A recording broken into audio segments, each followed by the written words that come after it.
everyone. Welcome to the Ozark Outpost in Dixon, Missouri. This is Japan and the Commonwealth, January 42. Japan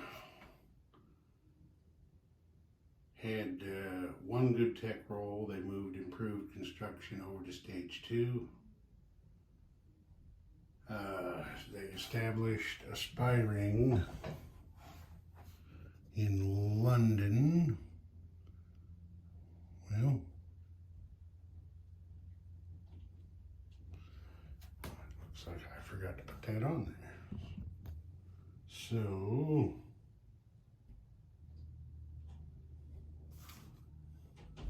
yep, let me do that real quick.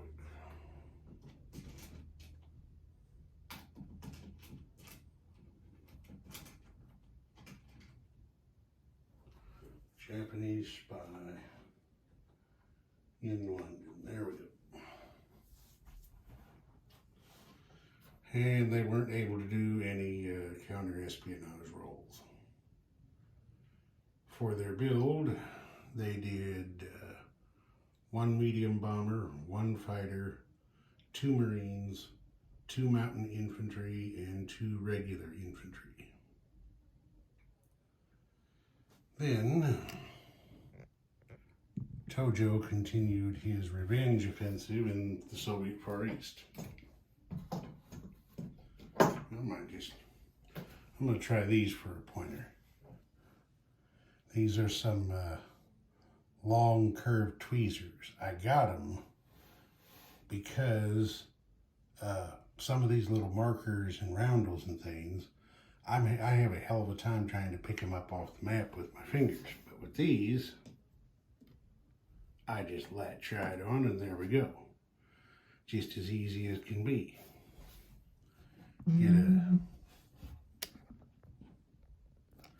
Get a little marker like this one right here. See, I can't get a grip on it. Just down there. Ooh, look at it. Picked it right up off the map. Innovation making life better. It just wasn't my original idea. I saw 2 or 3 guys using these in some cardboard punch-out counter games for picking those up. So we have unopposed attack from Chita into northern Manchuria. So the Japanese took that back. And then they hit Rihi with everything but the kitchen sink. They went in there with a full amphibious invasion, plus they sent some guys in from Korea, if I remember right. Anyway, they got in there and took Rihi back. It cost them 1 SNLF and 2 infantry. But that was on this turn. Yeah, that must be on this turn. I forgot to write it down. They tried to attack western Manchuria from eastern Manchuria. But as you can see here, it didn't quite get the job done. There's still 1 Soviet infantry hanging on there, so they had to back off and have to wait and see what happens on another turn.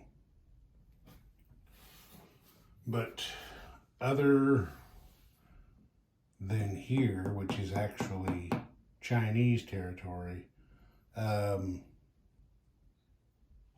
they have to take just a couple more territories if they want, and the Japanese will own the whole of the Soviet Far East that is worth anything. They've already taken Primorsky Krai, Amur, Chita. All they have to do now is grab Irkutsk and Buryata, and like I said, they'll they'll have the whole of the Soviet Far East that's has an IPP value. The only thing that'll be left over here worth taking will be Novosibirsk, which is kind of their Central Asia Far East headquarters, if you will. Anyway, that's what the Japanese did. You can see where they put their build: planes, Marines, mountain infantry. The Japanese spent 5 oil and collected 7 for a net gain of 2. Okay, now on to the Commonwealth. The British completed long-range aircraft that will help them against the Germans. They did a spy role and missed. They did a counter-espionage role and missed. You can see here the Soviets have a spy there in London, as do the Japanese, naturally.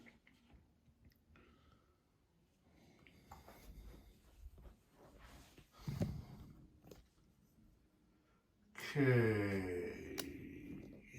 For their build and so forth. Where are we at there?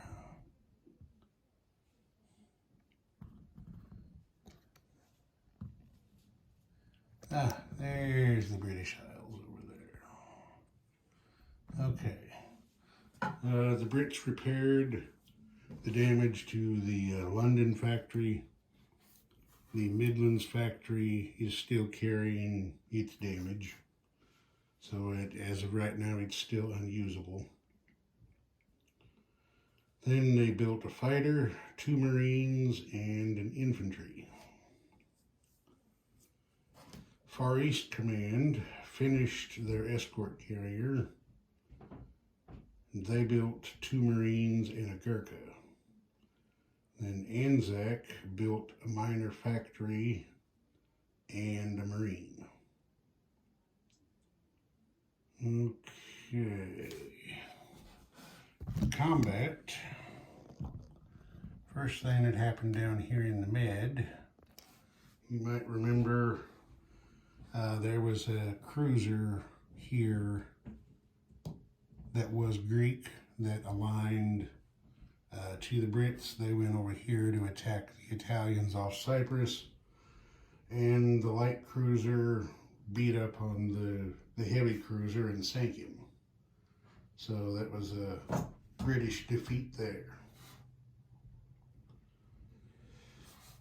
In the East Atlantic over here,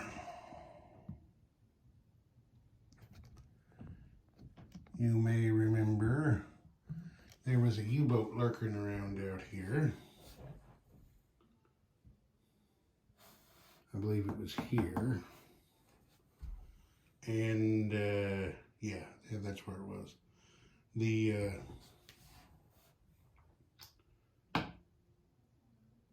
escort carrier with a tactical bomber and destroyer came over here and attacked this U-boat.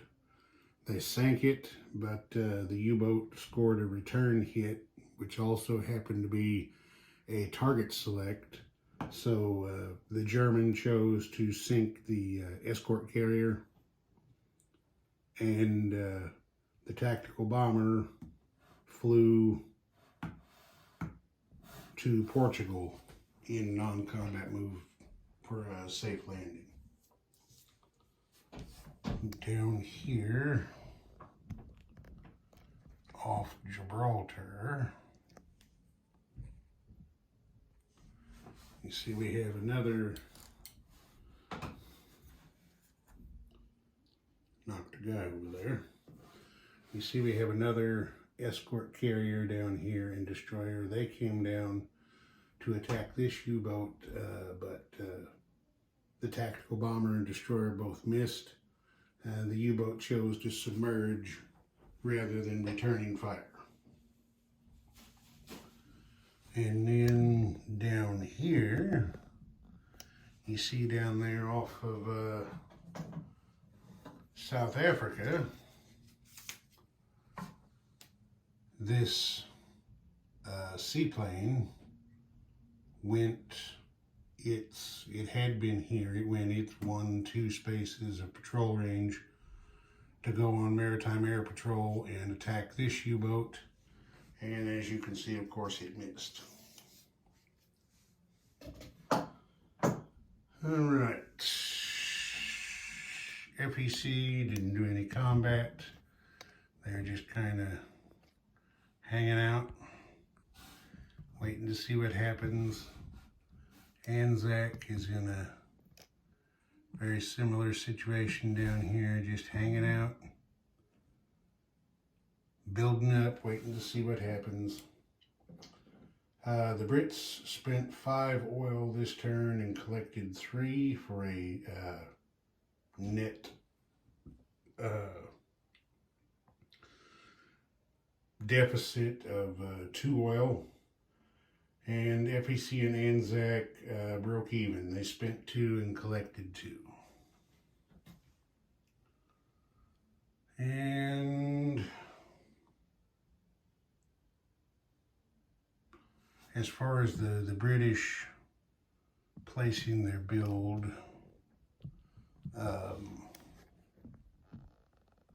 the fighter that they built went to the minor factory at Eastern Egypt here, and the Marines and the infantry, get my camera in the right spot, the Marines and the infantry went to London. I'm liking these things for a pointer. They're not only good for, let me see if I can do a whole stack there. Right. It's not going to spread wide enough, I don't think, to get the whole stack.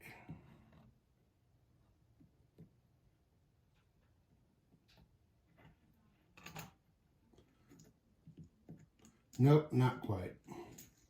Okay, it has its limitations. But it is going to make those singles that aren't very tall that I just can't get a grip on a whole lot easier to pick up, especially out of a crowded area. All right, that'll do it for this one. Ozark Outpost, over and out.